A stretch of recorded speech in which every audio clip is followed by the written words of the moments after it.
Hola, buenas tardes. Gracias por conectarse a nuestra sesión de hoy. Hoy vamos a tener una reunión muy interesante porque el doctor Hugo Manrique nos va a estar contando sobre las vacunas y un poco pues todo el fundamento que esta invención del hombre nos ha ayudado a mejorar nuestra salud a lo largo de nuestra historia como humanidad. Así que prometo que la reunión del día de hoy va a estar muy interesante, llena de mucha información y seguro pues vamos a aprender muchísimo. Ya para no retrasar más, que tuvimos algunos problemitas técnicos para arrancar el día de hoy, pero ya estamos al día. Le doy la bienvenida al doctor Hugo para que ya comencemos con nuestra charla del día de hoy. Hola Hugo, ¿cómo estás? Bienvenido. Muy buenas tardes, Jessibel, buenas tardes, amigas y amigos todos, a quienes ya se estén conectando a este webinar del día de hoy sobre las vacunas contra la COVID-19. Este programa es un preámbulo a lo que vamos a desarrollar dentro de 2 semanas en otro webinar que promete esclarecer muchos aspectos y mitos en torno a las vacunas contra la COVID que se han ido tejiendo en estos últimos años y que va a estar que va a contar con la presencia de dos líderes de opinión de sociedades científicas que impulsaron de una manera muy protagónica el tema de las vacunas tanto en niños como en adultos. Se va a hablar de 15 grandes mitos que van a ser explicados al detalle para disminuir un poco las tensiones y los temores que tiene la población en torno a las vacunas. Miren ustedes que ya las medidas de prevención ya están siendo, si se quiere, dosificadas por parte de los gobiernos, no solo acá en el Perú, sino todo el ámbito latinoamericano. Y pues, y es en el camino que nos está quedando como principal arma de prevención para por fin vencer una crisis sanitaria que ya lleva 2 años y medio a nivel mundial. Y qué mejor que hablar de la vacuna. La vacuna hoy en día, un poco con el retiro el retiro paulatino de otras medidas de prevención, pasa a constituirse la principal arma de prevención y control con la que estamos en este momento. Así que esto que les voy a mostrar va a significar un preámbulo en términos de conceptos, de significados, de entender cómo funcionan las vacunas y de ventilar una historia que tiene más de 200 años en la medicina mundial. Lo primero que necesitaríamos saber para entender cómo funcionan las vacunas es tener claro algunos aspectos de cómo funcionan nuestras defensas, nuestro sistema inmunológico. Y cómo así, en medio de un sistema bastante complejo, que ha sido muy difícil de entender, comprender y desentrañar por parte de la ciencia a través de los siglos, es que se crean proteínas tan especializadas que neutralizan efectivamente a muchos enemigos que ingresan a nuestro cuerpo y que nosotros conocemos como eso, anticuerpos, ¿no? Que en muchos casos constituye la última respuesta que podemos tener de un sistema de defensas que ha sido difícil de entender en el tiempo, pero que nos ha permitido entender cómo es que funcionan las vacunas. Lo primero que tendríamos que saber del sistema de defensas con el que nacemos es que contamos con algunas armas de nacimiento. De allí que algunos científicos le llaman respuesta innata o respuestas innatas. Nacemos con esa capacidad de responder a determinados organismos, a determinados gérmenes que intentan atacarnos desde el momento que salimos de nuestra madre. Vean ustedes que la piel, las mucosas, puede ser la mucosa de la boca, de la nariz, el ácido clorhídrico del estómago, de repente el cerumen de nuestros oídos y otros elementos más se comportan como barreras, como la primera línea de defensa frente a la posibilidad de un parásito, de un enemigo, como podemos verlo aquí lo estoy señalando, como el coronavirus, que está tratando de ingresar a través de las células y algunas veces lo va a lograr y penetra dentro de nuestro cuerpo. Cuando lo hace, enfrenta a una primera línea de un gran ejército. Es decir, ahí vamos a encontrar mediadores químicos, células especializadas como los llamados macrófagos, llamados así porque se comen a los primeros enemigos que ingresan a nuestro cuerpo, monocitos y un grupo de mediadores químicos. Estos mediadores químicos son una suerte de señales complejas que permiten llevar información. Es decir, el enemigo logramos detenerlo inicialmente, la piel, las mucosas, el ácido de nuestro estómago y otros elementos más que se dan a través del tiempo. Permítame, por favor, ya. Y, y una vez que ya se produce el primer encuentro y el virus sigue avanzando, es que los macrófagos y algunas células como los monocitos, que son glóbulos blancos, generan unos códigos hacia estos mediadores químicos que podemos ver aquí, ¿no? Como las interleuquinas de tipo 6, por ejemplo. Y estos mediadores químicos llevan información hacia células sumamente especializadas. Una de ellas son los llamados linfocitos CD4, que de alguna manera comandan la respuesta que a partir de este momento ya no se conoce como innata, sino como adaptativa, porque se adapta a los gérmenes o a los organismos que pudieran estar ingresando paulatinamente en nuestro cuerpo.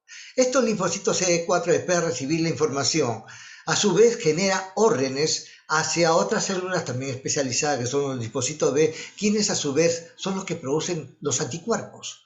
Construyen anticuerpos que son creados exclusivamente, específicamente contra un enemigo, en este caso contra el coronavirus que ocasiona la COVID-19. Estos linfocitos CD4, que son una suerte de generales de un ejército, también dan más órdenes. En este caso, ordenan, emiten una serie de directrices a otras células que son conocidas como los linfocitos CD8, los que a su vez también estimulan la transformación de las llamadas células asesinas o células killer. Así que mientras están los anticuerpos deteniendo al virus que está circulando en las diferentes partes de nuestro cuerpo, también están las células asesinas que atacan o destruyen a las células que desgraciadamente ya fueron infectadas por el virus. Al virus hay que destruirlo, ya sea con anticuerpos que los neutralizan o ya sea dentro de las células que ya lograron invadir. Entonces son varios los mecanismos que se producen y que pueden quedar en el tiempo y que pueden ayudarnos en ataques posteriores. El primer ataque probablemente sea duro. Mucha gente va a hacer síntomas muy manifiestos, muy agudos. Más adelante es posible que ya sea menos la cantidad de personas que podrían desarrollar molestias gracias a que tenemos un sistema inmune que ya tuvo una primera experiencia. Sobre cómo generar esta experiencia es que se generaron las vacunas, que es una forma artificial de reproducir todo esto que les estoy mostrando a través de este cuadro. Ahora bien, para entender un poco también el proceso de cómo se generan las defensas destruyendo a las células que lamentablemente ya fueron infectadas.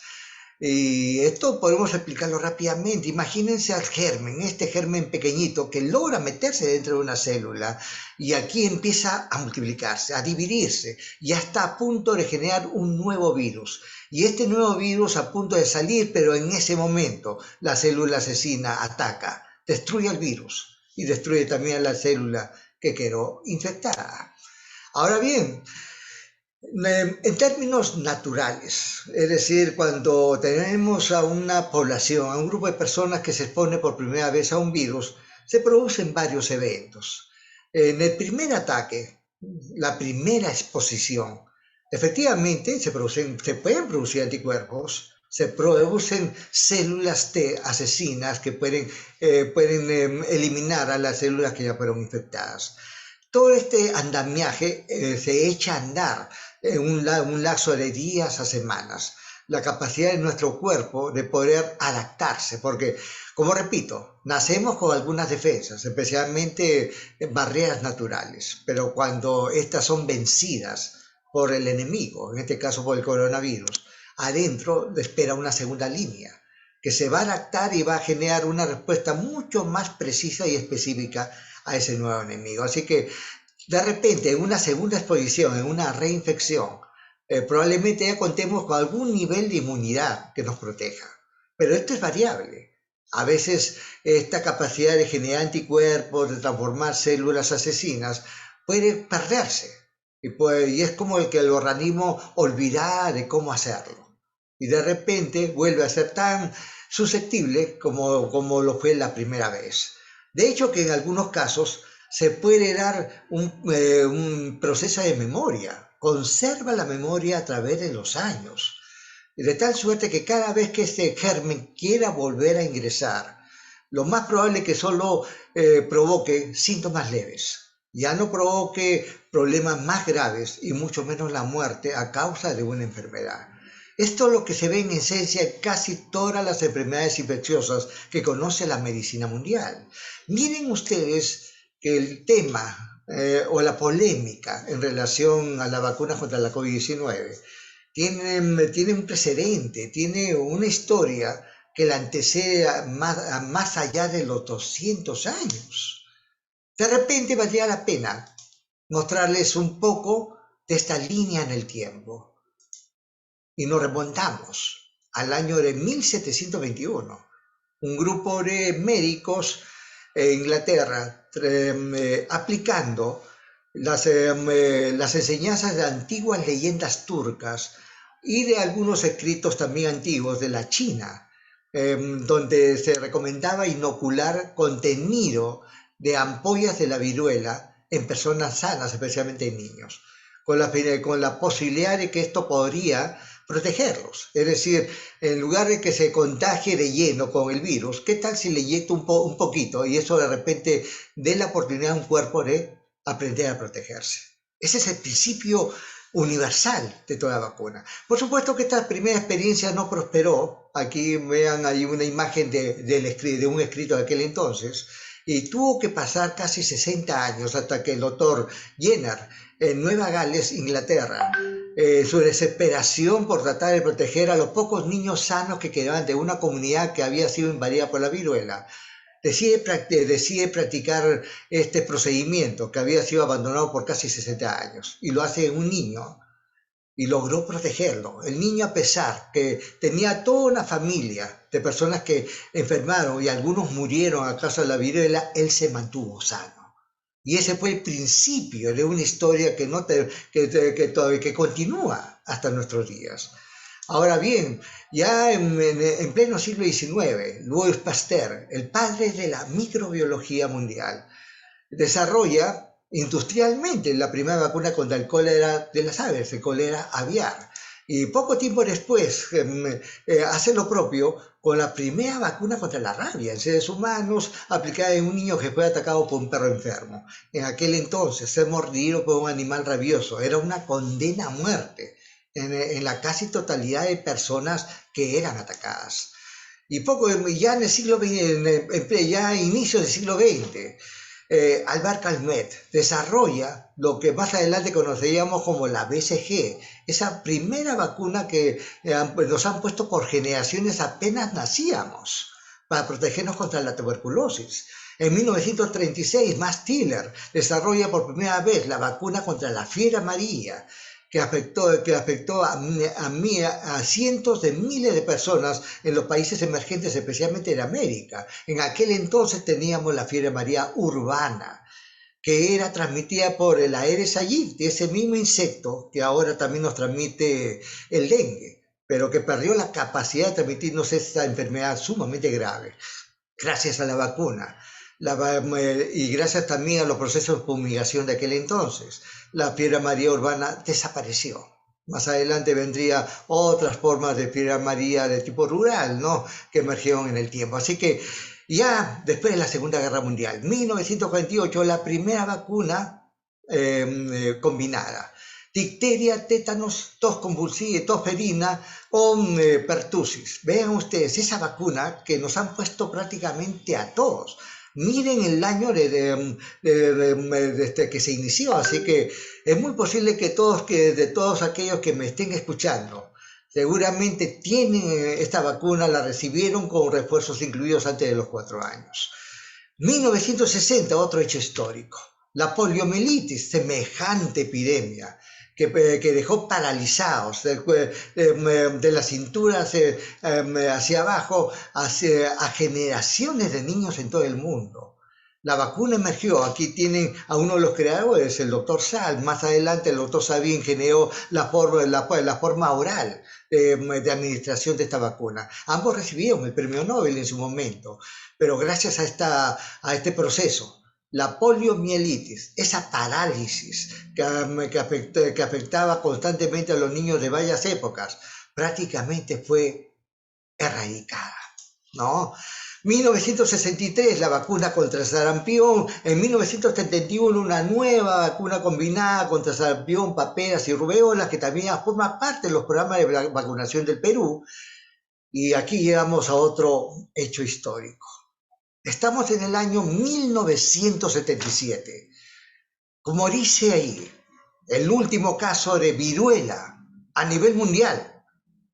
Esa viruela, esa enfermedad que motivó los primeros esfuerzos de vacunación hace más de 200 años, que mató a millones de personas en epidemias sucesivas desde la antigüedad. En 1977, el último caso conocido y reconocido de viruela, un hombre llamado Ali Malin, que decidió no vacunarse. Afortunadamente hizo una forma moderada y logró sobrevivir. Hoy en día, Ali Malin es un activista pro vacunas en su país y en toda la región al sur del Sahara, en la actualidad. Pero también en el Perú tiene su propio hecho histórico. Aquí estamos en el año de 1994, en medio de una gran campaña de vacunación contra la poliomielitis. En ese año se declaró eliminada la poliomielitis de todas las Américas. El último caso fue en Perú. Un niño de 3 años, entre Satipo y Tingo María, si mal no me equivoco, su nombre aquí lo tiene, Luis Fermín. Hoy en día es un adulto y que no ha dejado de ayudar año tras año todos los esfuerzos de vacunación en su comunidad. Por supuesto que él arrastra las secuelas de la parálisis. Fue el último niño de poliomielitis que hemos conocido desde ese entonces. Así que sí hay páginas que están llenas de evidencias. Hay páginas de impactos positivos. Las vacunas cambiaron el curso de muchas epidemias en los últimos 200 años. Al final de cuentas, entonces ahora podemos hacernos algunas preguntas más simples. ¿Qué son las vacunas en realidad y cómo actúan en nuestro cuerpo? Y hemos visto cómo trabaja nuestro sistema de defensa. Ese conocimiento nos permitió afinar las mejores vacunas posibles en el tiempo, porque lo que hace la vacuna es reproducir artificialmente lo que haría una infección natural, en condiciones naturales, pero con algunas salvedades. Punto 1, que no haga daño, que no provoque la enfermedad. Punto 2, que pueda promover la memoria, es decir, que el organismo mantenga la capacidad de seguir protegido en el tiempo. Porque a veces con una infección natural, muchas veces perdemos esa capacidad de defendernos después de 2 o 3 meses, como hemos visto con el coronavirus. Así que las vacunas en esencia son preparados fabricados en un laboratorio, contienen partes atenuadas o debilitadas de un germen, como es el caso del coronavirus. Pueden ser proteínas de la corona, pueden ser proteínas de la membrana externa, la transmembrana, o pueden ser proteínas del núcleo. Algunas veces también sí se han utilizado virus que han sido atenuados o debilitados, es decir, adormecidos, de tal suerte que es casi imposible que puedan despertar. También se han utilizado vectores, que es otra metodología muy novedosa, donde se utiliza otro germen que contiene parte de ese virus para provocar anticuerpos que puedan funcionar efectivamente contra el coronavirus en condiciones naturales. Así que colocamos la vacuna y esto debe estimular al organismo a defenderse, a generar esa respuesta a través de los linfocitos CD4, los linfocitos B, las células asesinas y los anticuerpos. Y con ello pues se fabrican anticuerpos que eso sí son específicos para este germen. A diferencia de la piel, de las mucosas, de los macrófagos, que actúan ante cualquier enemigo que ingrese, sea lo que fuera, estos sí son específicos. Son anticuerpos exclusivamente desarrollados contra un germen que queremos realmente controlar. Entonces, el principio básico parte del hecho de que allí donde circula un patógeno, un microbio, un virus, podemos encontrar una población que ya puede contar con anticuerpos. Pero ¿qué ocurre cuando es un germen nuevo? Entonces ahí hablamos de una población altamente susceptible porque no cuenta con anticuerpos con los cuales se pueda defender en ese primer encuentro y pueda evitar formas graves. Las formas graves son más frecuentes cuando realmente uno tiene una primera experiencia. Así que definitivamente, cuando uno inyecta una vacuna, lo que hace es introducir una parte no atenuada, inofensiva de un germen sobre el cual queremos que el organismo genere una respuesta, genere anticuerpos, genere células capaces de identificar células infectadas y así sucesivamente. Entonces, una vez dentro, se genera todo este sistema inmune de tipo adaptativo, ¿ya? De tal suerte que se estimulan los diferentes linfocitos T, ya sean CD4, CD8, los linfocitos B o células B, y por supuesto se genera una reacción muy positiva con la generación de anticuerpos, con la capacidad de conservar la memoria, células asesinas y demás. Y ojo, las mejores vacunas son capaces de promover la memoria. La memoria que muchas veces se pierde con una infección común y corriente o con una infección natural. Aquí la memoria logra estabilizar los componentes que ha inyectado y eso permite que el estímulo sea constante hasta que en algún momento el sistema genera una memoria, lo hace suyo y va a mantener esa capacidad de generar anticuerpos altamente eficaces. Que las vacunas son o no son seguras, si realmente protegen, vamos a verlo. En principio, un hecho tangible, un hecho central. Las vacunas no son un escudo protector que evite que el germen intente ingresar en ti, porque es posible que pueda ingresar. Es decir, yo puedo estar vacunado, puedo estar cerca de una persona que no se vacunó, está con síntomas y fácilmente me puede pasar un virus que si es en alta cantidad pasa las barreras y ya está dentro, ¿no? Pero la vacuna al fortalecer nuestra capacidad de defendernos, de reconocer al enemigo, lo más probable es que ese virus solamente ocasione una forma leve, casi imperceptible, donde muchas veces la gente ni siquiera va a advertir que pudo haber tenido el coronavirus. Ahora bien, que hay reacciones, ¿qué tan seguras? No, cuando hablamos de seguridad, hablamos de si vamos a tener alguna reacción por algo que nos están poniendo. Para empezar, en la medicina mundial, a través de los tiempos, no hay fármaco, no hay vacuna, pócima, jarabe o lo que fuera, que por más inofensivo que sea para la gran mayoría de personas, no deje de provocar en una persona excepcional, en un caso extremadamente raro que puede ser uno en 10.000, uno en 100.000, uno en 1.000.000 a veces. Miren ustedes que medicinas como el paracetamol o el metamizol que usamos para bajarle la fiebre a nuestros niños o a nuestros adultos, y que es realmente inofensivo. Muchas veces podemos tomar hasta 4 gramos al día, sin que eso nos ocasione ningún daño. Pero ocurre que por cada 1.000.000 hay una persona que sí podría ser una alergia extraña, rara. Eso se ve en la medicina. Alguien dirá, entonces tenemos que volver a la medicina arbolaria, a la medicina natural. Señores, también hemos tenido reportes de personas que hicieron reacciones a hierbas naturales, que también se pensó eran muy seguras. Así que cualquier cosa que ingrese en nuestro cuerpo puede provocar en alguna persona excepcional alguna reacción. Ese es un primer punto. ¿Ya? Por lo general, la gran mayoría de las personas frente a una inyección y frente a una vacuna puede reaccionar localmente, es decir, puede inflamarse un poco, algo de dolor, algunos sienten adormecimiento, aunque eso puede ser muy subjetivo porque va a depender mucho de la ansiedad con que las personas realmente reciban una dosis de vacuna. Y de hecho que sí se han reportado reacciones severas, pero que han resultado ser bastante infrecuentes, sumamente raras. Y lo bueno es que la mayor parte de nuestro sistema de salud, sea público o privado, no cuenta ya con las herramientas para enfrentar estas posibles reacciones. Veamos de repente algunas evidencias acumuladas, ¿no? Por lo menos en el caso del Perú. Miren ustedes, al 31 de diciembre del 2021, la Dirección General de Medicamentos, Insumos y Drogas reportó más de 18.000 casos que dijeron haber tenido alguna reacción, especialmente en la zona donde le pusieron la vacuna. ¿No? Más de 18.000, de casi 18 millones de dosis aplicadas. Sí, es una cantidad relativamente pequeña lo que se esperó. De ese total de 18.000, 15 personas sí desarrollaron un cuadro que mereció ser hospitalizados para su observación o para aplicar algún procedimiento terapéutico que disminuyera los riesgos.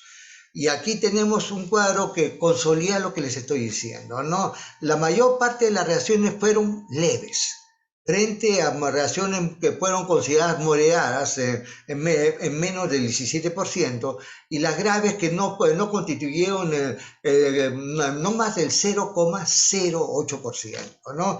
Lo real, que hasta la fecha, ¿no? Hasta el día 20 de abril, el día de ayer, del 2022, no se ha reportado ninguna muerte que sea atribuible a la aplicación de ninguna de las vacunas que están siendo aplicadas, por lo menos aquí en el Perú.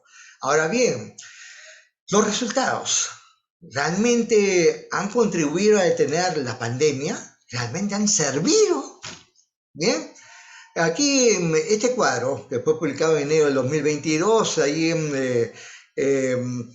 a través de la publicación digital de la COA, un organismo descentralizado de la OPS, vemos, por ejemplo, que las coberturas de vacunación fueron bastante altas en Sudamérica si lo comparábamos con el resto del mundo. Aquí se dio un suceso bien particular. ¿Por qué superamos inicialmente a los propios países europeos e inclusive a los Estados Unidos? A pesar de que ellos contaban con sistemas mucho más sólidos, más eficaces, el acceso a la vacuna fue universal, fue altamente productivo. Vean que se utilizaron casi cualquier lugar público para poner una estación de vacuna, cosa que aquí fue mucho más difícil. Pero vemos como países como Argentina superó el 75%, bueno, Cuba es un sistema único, ¿no? El tipo público, más del 86%.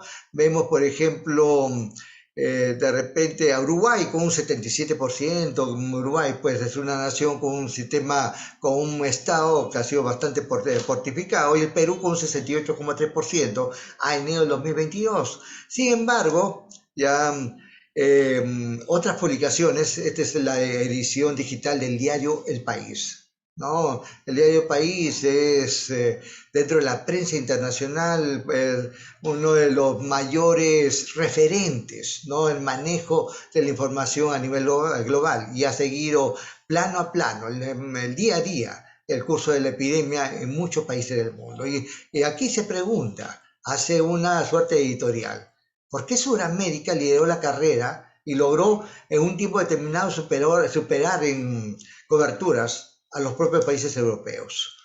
En el caso del Perú, sí hubo razones. Miren que a fines del 2021, más del 70% de la población mayor de 12 años por lo menos había recibido una dosis.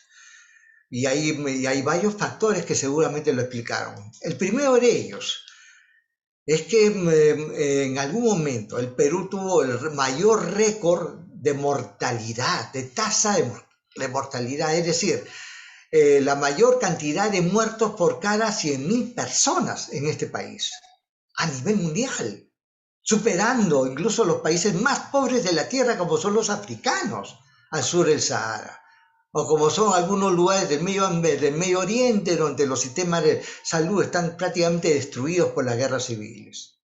Lo superamos. Aquí mucha gente perdió a alguien, un ser querido, a alguien que conocía, a alguien que vio crecer El dolor y la muerte campearon por nuestras calles. Y miren que también tenemos una de las mayores tasas de orfandad. Miles de niños que quedaron huérfanos de uno o dos padres, inclusive. Un drama. Así que la muerte fue muy cercana, demasiado. Y a eso se agregó el sufrimiento por acceder a una cama de cuidados intensivos, el sufrimiento y la debacle financiera por pagar uno de los oxígenos más caros del planeta. Aquí la especulación del mercado fue realmente inhumana. Todo eso se pasó.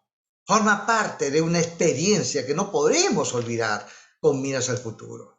Así que había motivos de sobra para que millones de personas aceptaran inicialmente la primera y la segunda dosis, definitivamente que sí.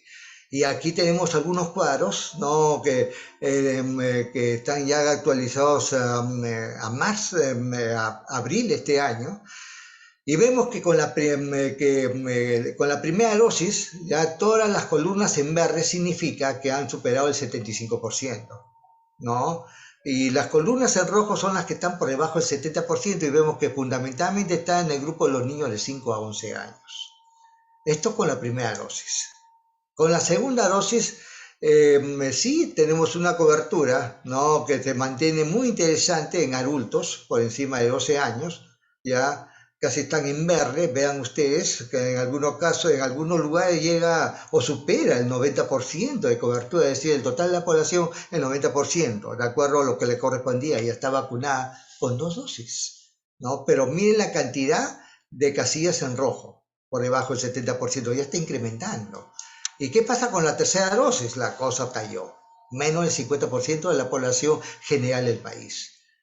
Y hoy en día ya se está haciendo un esfuerzo porque estas casillas en rojo desaparezcan y todo se torne verde. Y que esto de alguna manera sea el preámbulo del fin de la epidemia. Así que con la primera dosis, miren ustedes, 88% de cobertura, bajó un poco al 80% con 2 dosis y la cosa se fue un poco más abajo con la tercera dosis, 50%, ¿no? Por otro lado, en el país se han instalado alrededor de 8 grupos antivacunas. Probablemente tengamos una polémica en el siguiente webinar donde, como repito, las sociedades científicas de este país, la Sociedad Peruana de Enfermedades Infecciosas Tropicales y la Sociedad Peruana de Pediatría, van a estar acá y van a derrumbar los argumentos que están detrás de 15 mitos relacionados a la vacuna en niños y en adultos, ¿no? Ven acá esta imagen, ¿no? Que la puedo mostrar porque fue pública, ¿no? Esto formó parte de la portada de la versión digital del diario de la BBC de Londres, también apareció en el diario País, también en el diario del Comercio. Indira Jauregui sí fue una lideresa, digo que fue una lideresa antivacunas porque hubo un momento en que sí desarrolló síntomas. Desarrolló los síntomas y en menos de 48 horas ya empezó a sentirse bastante mal. Tuvo que ser trasladado a un hospital. Y dentro del hospital llegó el momento en que el médico se acercó y le dijo que no había alternativa. Pasaría a una UCI, que la dormirían, le provocarían el coma, le introducirían un tubo para que respire, la pondrían boca abajo, lo que llaman la posición prona, y a rezar por si podía salir y podía sobrevivir. Logró sobrevivir. Hoy en día es una lideresa pro vacunas, ¿no? Otro caso interesante, Silvana Castanola. No es una activista antivacunas. Mostramos su imagen porque esto forma parte de un famoso reportaje que hizo la revista Somos del Diario del Comercio. Está disponible para todos. Y ella desea que su testimonio sea difundido en la mayor parte de medios posibles. Ella facilitó la vacuna para sus hijos, tiene 2, a toda su familia, no lo negó, pero ella desconfiaba un poco sobre los procedimientos y de toda la familia fue la única que decidió no vacunarse. Esto no significó un posicionamiento político ni social que la pudiéramos calificar como una antivacunas. Y bien, hasta que llegó el día. Empezaron los síntomas. La cosa empeoró. Había que ir al hospital. En este caso a una clínica. Y no pasaron 2 días. que se repetía el mismo ritual. El equipo médico, ¿no? Acercándose por los pasadizos con una tablet en la mano. Le dieron la noticia, no podían hacer otra cosa, tenía que ir a una unidad de cuidados intensivos. La iban a provocar el coma, le iban a entubar y le estaban dando la oportunidad de despedirse de su familia. Ella es sola y se despidió de sus dos niños, las cosas no fueron nada fáciles. Ingresó a una UCI y al despertar ya había transcurrido casi un mes. Logró sobrevivir. Hoy en día las llamamos sobrevivientes. Y bien, aquí está es una imagen, ya meses después de toda esa experiencia, con su niña más pequeña, Rafaela, y ahí veo también a la perrita Fresita, ¿no? Que forma parte también de la familia. Y bien, tratando de superar todo lo vivido, hay secuelas, hay problemas que han quedado en su aparato respiratorio, pero sigue adelante y hoy por hoy no lo duda. Su testimonio quiere difundirlo a nivel mundial de ser necesario, de que la vacuna realmente vale la pena. Entonces, por otra parte, la vacuna habría que preguntarse, en líneas generales, el impacto. ¿Ha controlado o no ha controlado la epidemia? Este famoso gráfico, publicado por la prestigiosa revista The Economist de la Universidad de Florida, ¿qué nos muestra? A ver, de este lado, aquí. La vacuna previene la enfermedad, pero no la infección. Perfecto. Antes de la vacuna había gente con síntomas severos, síntomas moderados, síntomas leves y un grupo asintomáticos. Pero después que ese país logró alcanzar una cobertura por encima del 70%, los casos severos prácticamente desaparecieron. Es decir, en la población que se vacunó. Ya casi no había, los hubo. Eso en medicina nada se escribe en piedra. La naturaleza puede ser extremadamente variable, infinitamente variable. Miren que la cantidad de síntomas moderados también disminuyó, síntomas leves y la cantidad de casos asintomáticos de personas que se infectaron, pero tanto con la vacuna, prácticamente no experimentaron molestias. Vean ahora, la vacuna previene la enfermedad, pero también la infección, es decir, también disminuye la posibilidad que tiene una persona de contagiar. Es decir, ya es una persona que recibió sus vacunas, están vigentes, se contagia. Lo más probable es que haga un caso leve, pero también lo más probable es que tenga menos capacidad de contagiar a otros. Y aquí lo ven ustedes antes de que se iniciara el proceso de la vacuna, y la cantidad de casos presentados después de la vacuna. Se logró disminuir la transmisión ahí en las comunidades. Así que disminuyeron los casos graves, disminuyeron el total de casos.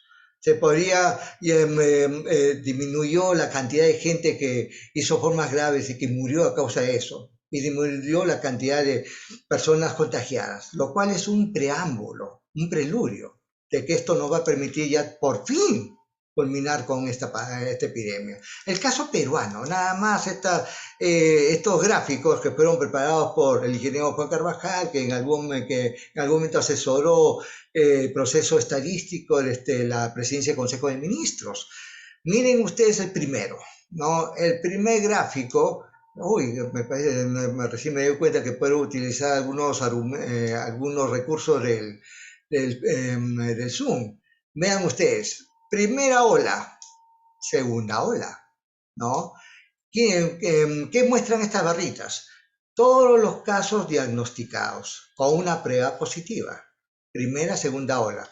Y miren ustedes este semejante olón. Allí no se ve bien, pero aquí está una barra inmensa, muy, muy alta. Fue la tercera ola. Bien, con este referente, ¿qué tenemos en el segundo cuadro? Miren ustedes, tenemos personas que fueron hospitalizadas, ¿no? Y personas que ingresaron a la UCI en la primera ola, y estas las que corresponden a la segunda ola. Miren ustedes la cantidad de gente que ingresó a una unidad de cuidados intensivos, e ingresar a una UCI implica ir al coma, implica ser intubado, implica estar unido a un ventilador mecánico. Y en esta última, ¿qué tenemos? Bueno, estas son las personas que ingresaron a una UCI y las personas, esta curva que está más abajo, las que murieron. Miren la cantidad de gente que murió en la segunda ola. Es aquí donde está nuestra mayor tasa, nuestro récord mundial, ¿no? Superando a países increíblemente más pobres que nosotros. Primera ola, segunda ola, ¿no? Y miren ustedes, mientras la cantidad de casos que fueron diagnosticados fue inmensamente grandes, miren ustedes la cantidad de casos que fueron hospitalizados e ingresados a una UCI, y miren la cantidad de personas que murieron. Prácticamente las muertes fueron escasísimas en esa tercera ola.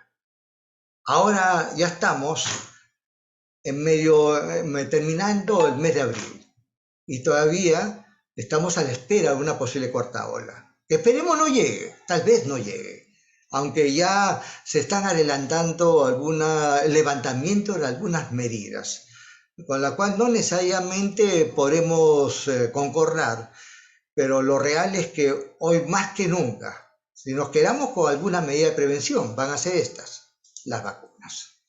Entonces, permítanme pasar. Así que definitivamente tenemos que mantener en alto las metas que el gobierno ha trazado y sobre el cual todas las instituciones y todas las poblaciones tenemos que empujar hacia adelante. Y aquí se trata de que todos los peruanos y peruanas mayores de 5 años cuenten por al menos 2 dosis contra la COVID-19. Que todos los mayores de 18 años también accedan a su tercera dosis, por lo menos, así como también los niños, niñas y adolescentes mayores de 12 años. Y que los adultos mayores de 70 años ya accedan a su segundo refuerzo o cuarta dosis de la vacuna. Más adelante ya se tendrá que diseñar un programa anual de vacunación, cuando ya consideremos de que la COVID-19 dejó de ser realmente una crisis. Y vean ustedes, aún así, en este año, se declare por terminar a la crisis, aunque no creo que la Organización Mundial de la Salud todavía lo pueda hacer, no olvidemos lo que hemos vivido. Imágenes como esta, de personas que no podían tocarse, tal vez hacerlo a través de una luna, de un teléfono, de un smartphone, de una videollamada. Y así transcurrió en los meses. Es así como intentamos proteger a nuestros adultos mayores, a nuestros enfermos, también a nuestros niños. ¿Y qué decir de los niños? No hace mucho, una gran amiga mía, una pediatra con mucho trabajo en las enfermedades infectocontagiosas de Miyazato, nos habló de los niños de la pandemia, la generación pandémica. Esos niñitos que crecieron dejando el colegio o alejándose de sus amigos por más de 2 años. Esos niñitos que crecieron viendo las mascarillas, no pudiendo ver a sus abuelos o viendo morir a sus abuelos. Y en muchos casos viendo morir a sus padres. Tenemos una de las mayores cantidades de huérfanos y huérfanas a nivel mundial, por si no lo sabían. Y nuestro personal de salud, esa primera línea, los llamaron de 1000 maneras, los héroes de la salud y demás. Muchos murieron, muchos se fueron, y es el reto de no olvidarlos, como tampoco no olvidar el dolor de miles, de cientos de miles que no pudieron despedir a sus seres queridos en el peor momento de la pandemia, cuando no era posible un sepelio, cuando no era posible abrir un ataúd, cuando todo tenía que cremarse. No olvidemos esas imágenes de cosas comunes. No olvidemos a los muertos dejados en las calles en algunas ciudades de Latinoamérica. Eso significó esta pandemia. Así que el reto de unir la sabiduría y lo acumulado de todo lo pasado y transmitirlo al futuro. Y no olvidar que una de nuestras principales motivaciones como individuos, como componente de una sociedad que quiere emerger social y económicamente, como parte de un país, como parte de nuestros países, no olvidemos que nuestra familia, mi familia, es primero. Esto es un mensaje de Lutheran World Relief, de la institución de Encuentros, y por lo demás, es agradecerle en todos los idiomas de la tierra. Muy amables. Gracias, Hugo. Excelente tu presentación. Aquí en los comentarios de nuestra transmisión en Beninformado, en el Facebook, pues tenemos varios mensajes de agradecimiento y de felicitación a tu presentación, muy clara, muy interesante. Y tenemos una pregunta que quiero compartirte, nos la hace Malú Mateus. Ella quiere ponerse la cuarta dosis, pero está bajo tratamiento porque tuvo un cuadro de diarreas con sangre y estuvo en un estudio. La pregunta que hace es, ¿podré ponerme la cuarta dosis o debo esperar? Además, soy diabética e hipertensa. ¿Qué le podemos decir a Malú, doctor? Sí se la puede poner. Es cierto que lo ideal es ponérsela en las mejores condiciones posibles, que se sienta bien, que se sienta fuerte, que se sienta recuperada. Unos días más o unos días menos no va a ser necesariamente la diferencia en cuanto a la capacidad que tiene esa cuarta dosis de seguirla protegiendo. ¿No? A veces, todavía, si ustedes o si observamos todos, en los diferentes países los esquemas de vacunación son variables. En algunos casos con el lapso entre la tercera y la cuarta dosis está entre los 3, 4 o 5 meses. Lo que significa que no hay un acuerdo unánime en torno a cuál es el nivel de protección o el periodo de protección realmente efectiva. Pero lo que sí hemos ganado como experiencia es que si una persona cree sentirse mal, bueno, esperemos solamente 2 o 3 días que se sienta un poco mejor, que se sienta recuperada, esa sensación de recuperación le va a ayudar psicológicamente a confrontar cualquier molestia que pudiera tener a partir de la vacuna, porque puede tenerla, es decir, le va a doler la inyección, se le va a sentir un dolor, a veces una sensación de hinchazón o adormecimiento, y si realmente está pasando por un malestar concomitante, lógicamente cualquier cosa puede ser superlativa, ¿no? Y el consejo simplemente es, se quedamos como un médico de cabecera, ¿no? Espere un par de días más, recupérese un poquito más, que esas diarreas desaparezcan y vacúnese con toda libertad. No hay problema si es diabética, hipertensa o por lo demás. Por el contrario, al tener esas enfermedades, es una persona que está priorizada para recibir su cuarta dosis y todas las que vengan más adelante. Gracias, Hugo. Aquí también Malú te manda a dar las gracias por tus recomendaciones. Yo quisiera preguntarte, porque también lo hemos conversado en otros momentos, ¿no? Alguna de las dudas que se genera con el tema de la vacuna, de la COVID específicamente, es la velocidad con la que se elaboró versus las otras vacunas que antes nos compartiste. ¿Nos puedes comentar un poco a qué se debió o qué factores apoyaron a que esta vacuna se pudiera realizar en menor tiempo que otras como las que nos comentaste antes? Bien, ahí de repente les pueda retransmitir un poco los argumentos que compartimos con el doctor Washington Toledo. Caramba, que lamentablemente ha viajado a Lisboa, es un asesor de las Américas para la Organización Panamericana de la Salud y está considerado como uno de los máximos expertos en vacunas a nivel mundial, ¿no? Es peruano por año de vida. Entonces, me decía, a ver, mire usted que ese argumento a veces está considerado como el más objetivo, ¿no? Entre comillas, es decir, si todas las vacunas en general históricamente han demorado entre 5 a 10 años en ser aprobadas, ¿cómo así se logra el milagro de una vacuna en menos de un año? ¿No? Y las razones son dos fundamentalmente. La primera, tecnología. La capacidad tecnológica de correr con las 5 fases de creación de la vacuna es posible debido ya a la experiencia acumulada de los principales laboratorios que pueden producirlas. Antes la tecnología no era tal y tal suerte que provocaba pues muchos ensayos para estar realmente seguros si podría ser efectiva. No tanto por la seguridad, porque las reacciones siempre han sido pues excepcionales, pero nunca se tenía bien claro qué tan segura era, perdón, qué tan eficaz era para detener una infección y eso acompañado con metodologías que eran más antiguas, que la falta del acceso a la tecnología, la digitación, a la sistematización de datos, ya, todo eso permitió resumir y reducir tremendamente los tiempos para fabricar algo. Punto uno. Punto dos. Hay otra razón. las vacunas antes de la COVID-19 y antes de la influenza H1N1 realmente pasaban por una serie de situaciones político-administrativas. Los laboratorios cuidaban mucho su inversión y para eso tenían que llegar a tratos muy consistentes con gobiernos, regiones, con líderes de opinión y eso podía tomar años para estar bien seguro de que su producto iba a ser impactante y que iba realmente a conquistar un mercado. Y eso, esas idas y venidas también implicaban varios añitos de inversión. Ahí está la explicación de por qué las vacunas demoraban tanto.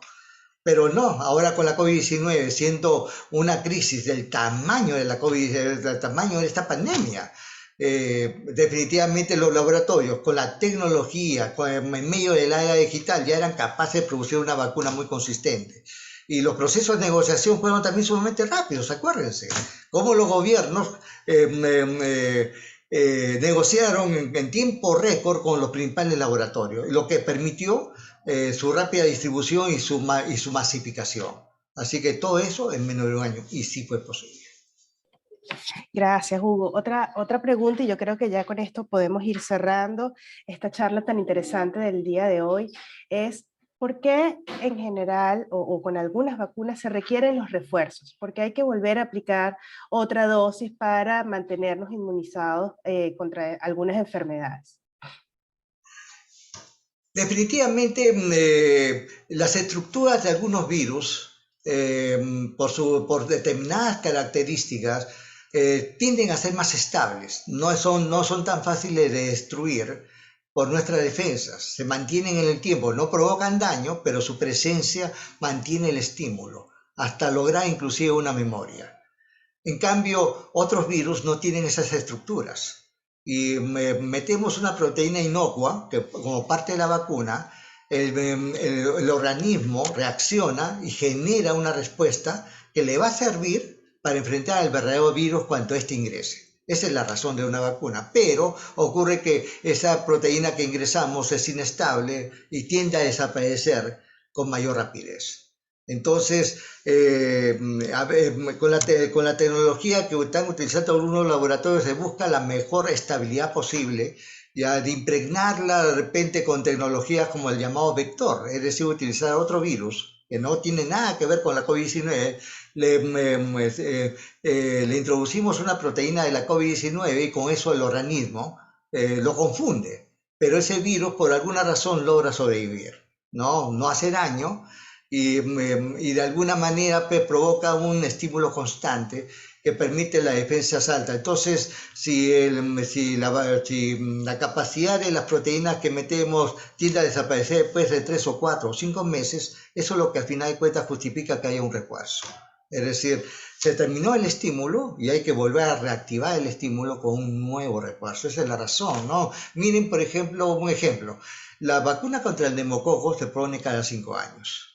La vacuna contra el virus de la influenza H1N1 obligatoriamente es cada año, ¿ya? Pero otras vacunas como la fiebre amarilla, ahora resulta que nos da protección para toda la vida. Y pensábamos que en una época que necesitábamos refuerzo cada 10 años, pero se acumularon nuevas evidencias que demostraron lo contrario.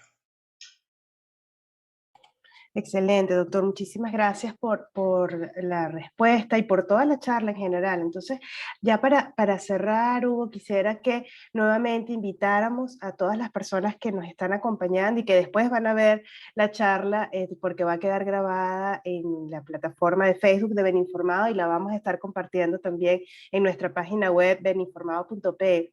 Coméntanos o invítanos a la próxima charla que vamos a tener el 5 de mayo, que va a estar muy interesante y que ya has ido comentando a lo largo de la actividad. Haznos una invitación de cierre ya para irnos despidiendo en la tarde de hoy. Por supuesto que sí. El 5 de mayo, jueves 5 de mayo a las 6 de la tarde, vamos a tener como invitados estelares al doctor Juan Carlos Castro, vicepresidente de la Sociedad Peruana de Enfermedades Infecciosas y Tropicales, y al doctor Herminio Hernández, paz presidente de la Sociedad Peruana de Pediatría. Ocurre que estas dos sociedades científicas fueron las que más fuerza pusieron detrás del gobierno para propiciar, fortalecer todo el sistema de vacunación en adultos y niños. Y son ellos los que más han trabajado el tema de los mitos. Esas ideas fuerzas que tienen algunos grupos antivacunas y que algunas poblaciones han hecho suyas, y que son son los mitos, que ese día estos especialistas van a derrumbar. Ahí que el título del webinar es Derrumbando mitos en torno a las vacunas contra la COVID-19. Están todos invitados. Bueno, muchísimas gracias, de verdad, una sesión muy interesante la tarde de hoy. Gracias por toda la información que nos has compartido de una manera tan amable, tan amena, muy ilustrativa, con toda el video y toda la presentación que nos compartiste. Queda entonces invitados para el próximo 5 de mayo, nos volveremos a encontrar aquí por Beninformado, en donde seguiremos compartiendo información relevante para que todos juntos, entre todos, podamos vencer a la COVID-19 y ya salir de esta pandemia. Gracias, feliz noche para todos, nos vemos. Muchas gracias, feliz noche. Pues bien. Nos vemos.